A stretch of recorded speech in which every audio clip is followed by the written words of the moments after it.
hate them, don't want them, and yet they really are the most real and vibrant and powerful moments.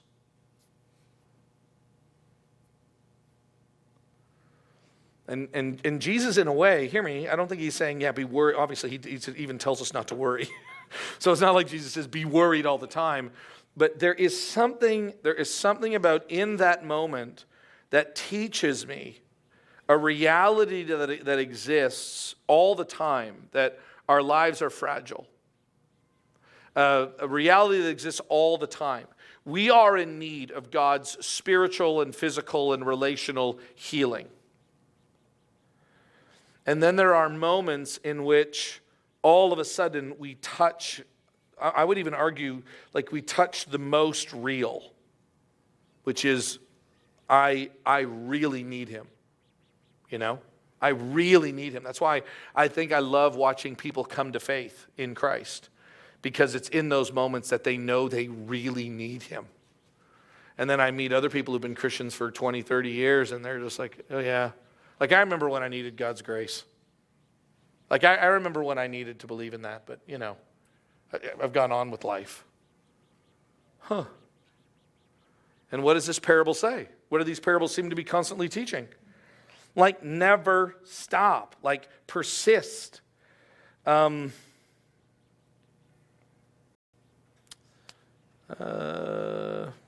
I mean, let's deal with this one. Luke chapter 8, verse 25. I'll do one more. No, I'll do two more. Both in 8. Go 8:25, and then we'll back up a little bit. Go to 22. Luke 8:22. And one day he and his disciples got into the boat, and he told them, let's cross over to the other side of the lake. So they set out, and as they were sailing, he fell asleep. Then a fierce windstorm came up on the lake, and they were being swamped and were in danger. And they came and they woke him, saying, Master, Master, we're all going to die. So they're desperate, right? That's a good thing. And then he got up and rebuked the wind and the raging waves, so they ceased. And there was a calm, and he said to them, where is your faith? And they were fearful and amazed, asking one another, who then is this? He commands even the winds and the waves, and they obey him. So can I tell you what I was playing around with on this one? Isn't it interesting? I don't know if I am. Ryan, you can hold me in check. Nancy, you can hold me in check. I wonder if there is a way in which we approach God in prayer that's not faith-based. Right? Because think about it. They're desperate. Didn't at the last one, didn't we go desperate was good? Do these guys look desperate? Did they wake him up? But how did they, what does Jesus say? Man, I'm glad you woke me up. I'm glad you're desperate. Wow, I haven't seen faith like this. What does he say about their desperateness and them waking? Do you see how it can almost be like the same thing and yet it's different? Jesus says of these disciples who wake him up in like a desperate, I don't think I'm reading into it. Does this not read like a desperate hopelessness? Honestly, I wonder sometimes, and I'll just pick on myself, like I wonder sometimes if I don't pray to God more like these people with Jesus in the boat, these disciples. I wonder sometimes, and Jesus says, like, where's your faith in me as we're talking about this? Like, where is your faith in me? I see this in me sometimes when I feel like, and this is why prayer is so interesting in this dynamic. Hey, have you ever prayed and your prayers go something like this? Because Jesus, if you don't do this, I can't go on.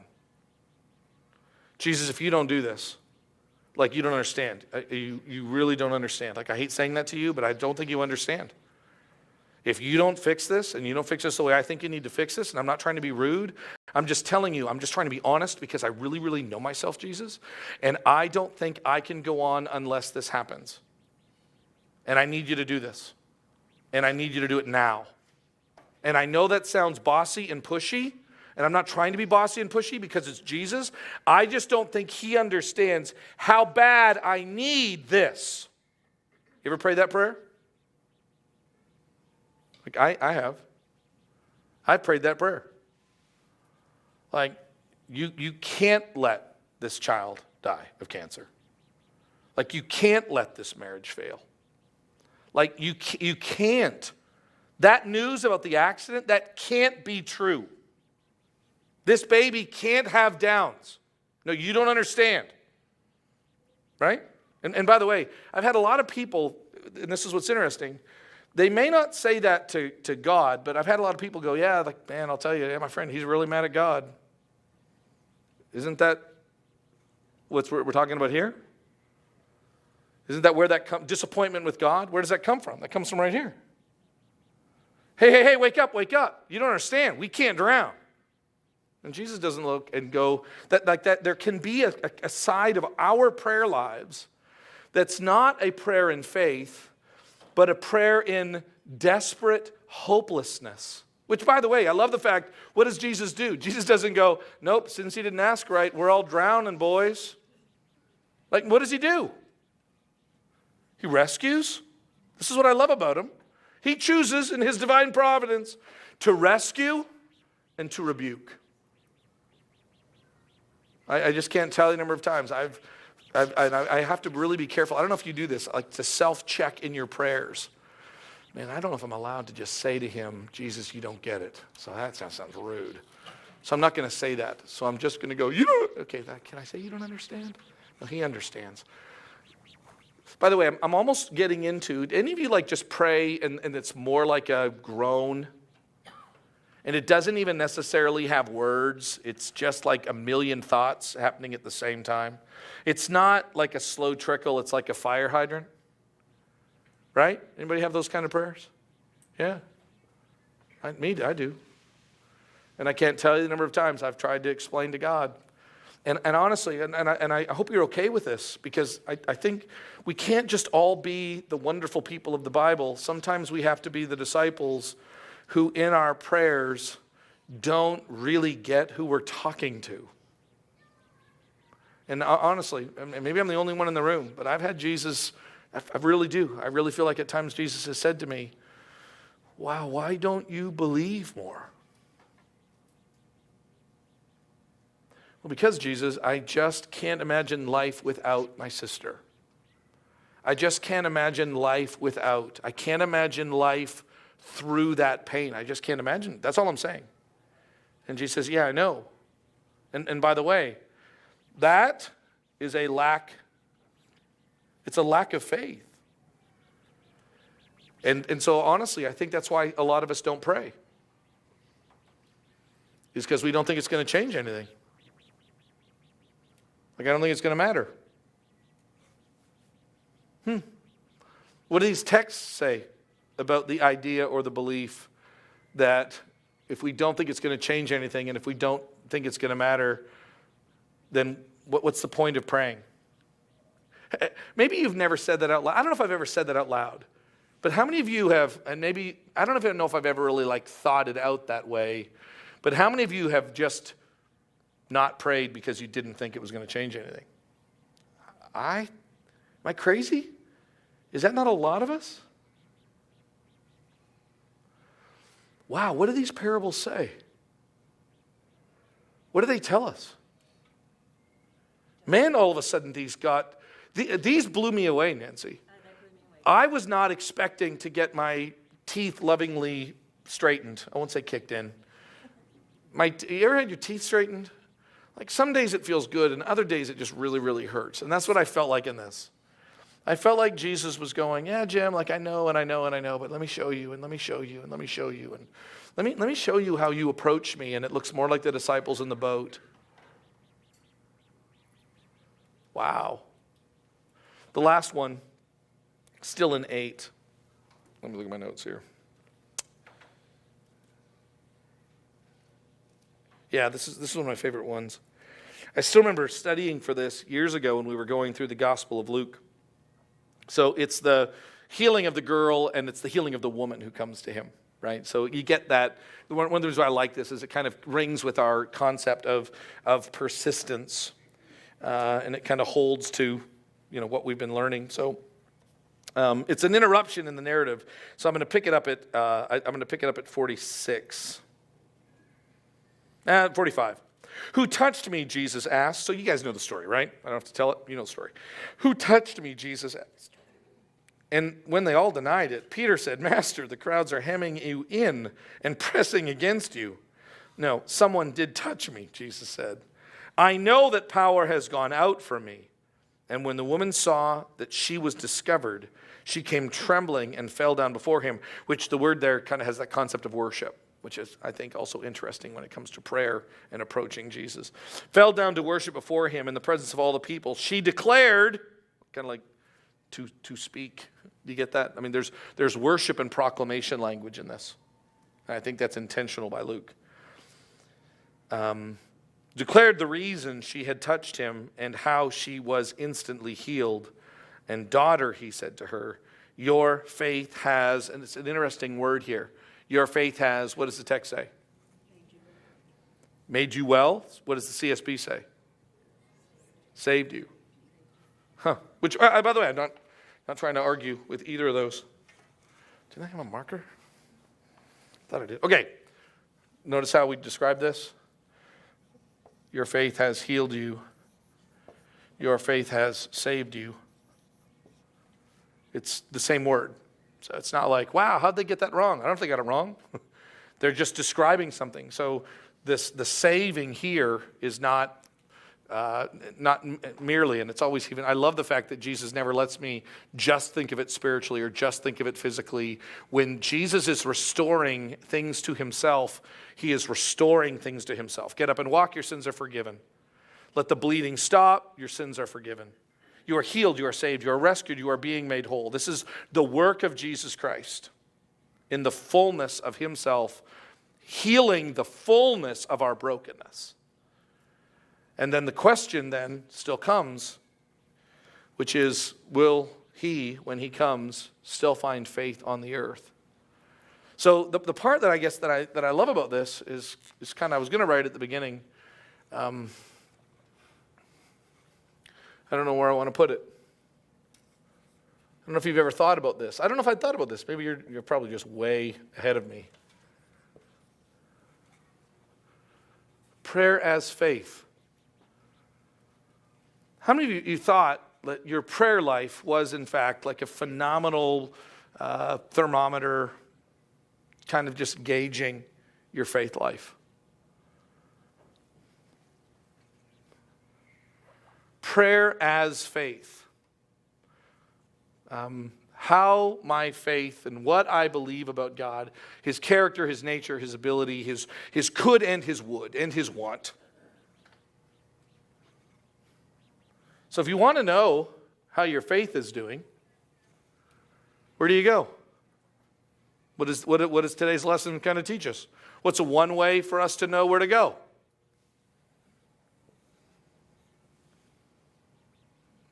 I don't know.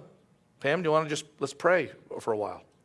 I remember being in a group of prayers when I first came here. Do you remember that group? Genevieve and Pam, I was with your husband.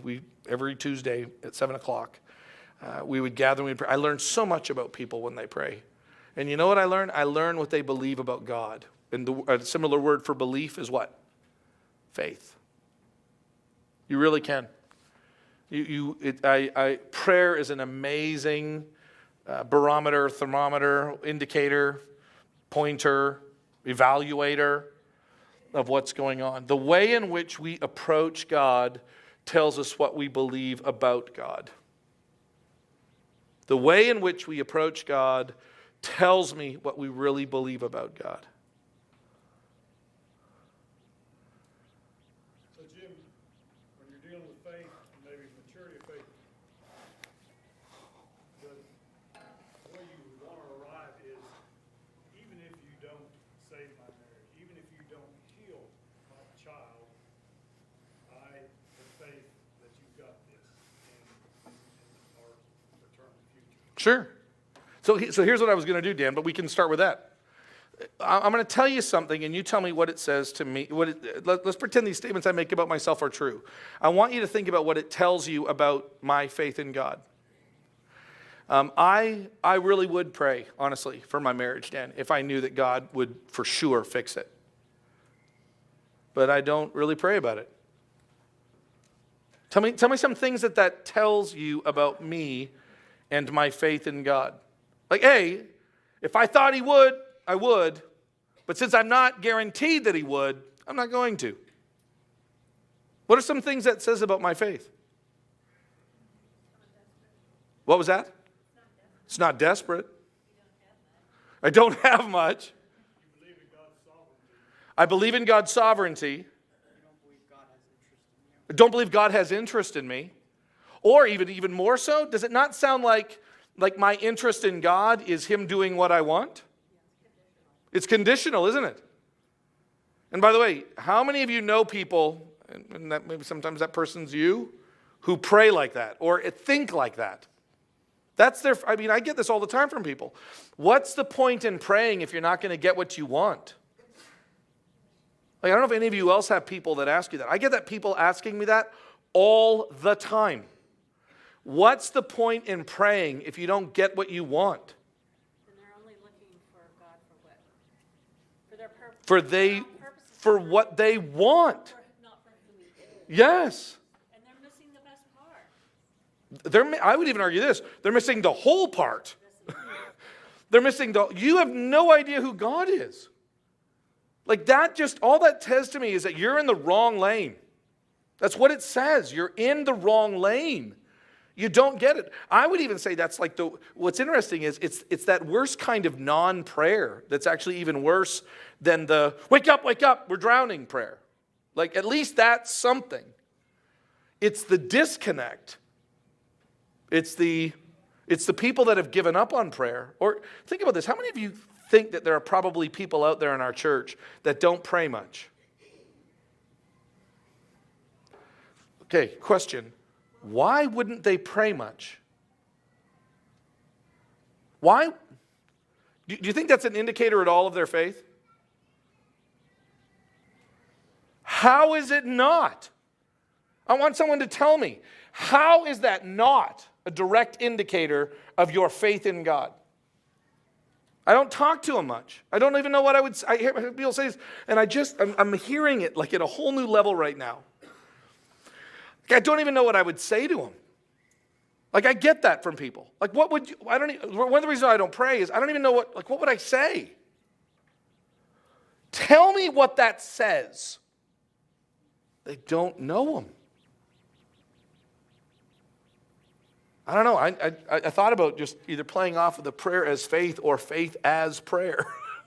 I don't know which one. I think maybe they're saying the exact same thing. Prayer as faith and faith as prayer. And go ahead. No, Sin, go ahead. So I'm wondering if that's not part of will they find anyone faithful when Jesus comes back? Will we find anyone faithful? And also, having lived nearly 60 years, I do pray a lot, but sometimes in my desperate times, I don't have a lot to say to God. I just know. I'm just Sure. with Him. Yeah. And sometimes people, and at times it's been me, you just are exhausted by what you're just where you're at. Yep. And you're asking God to please save me from this, save me from whatever. XYZ. And so maybe you just grow weary that you just think, you're looking for a different answer than God is giving you. Sure. And so you just, I think in that time, the prayer is so difficult. Sure. And it's a painful place.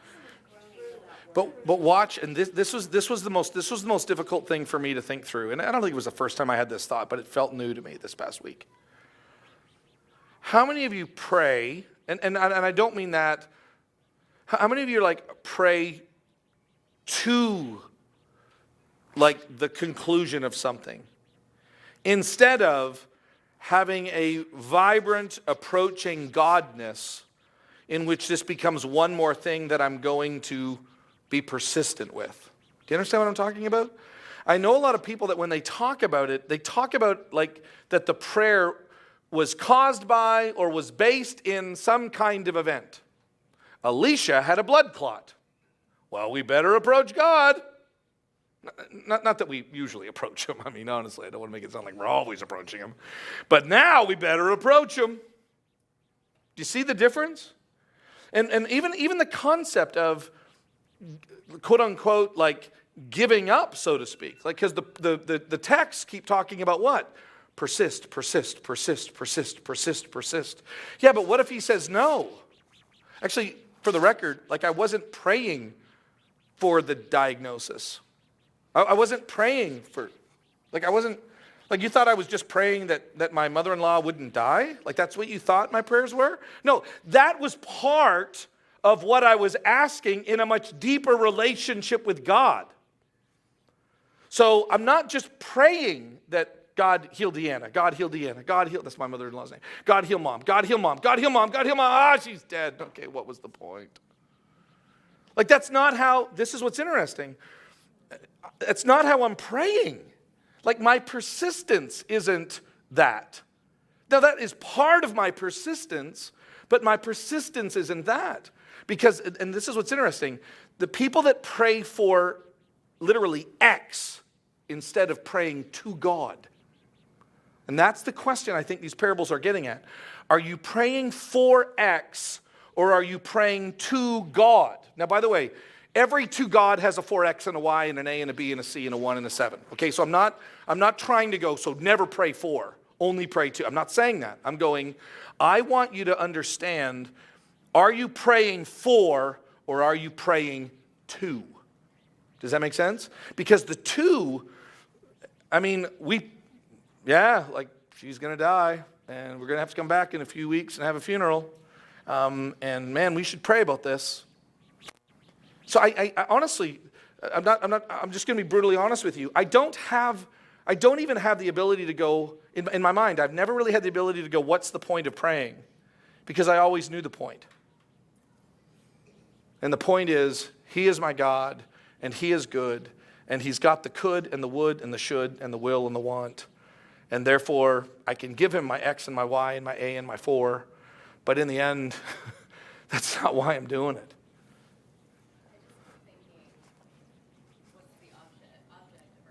Yes. Like, is it, heal this or fix this? And I think in the prayer, you realize the object of it needs to just be Jesus. Yes.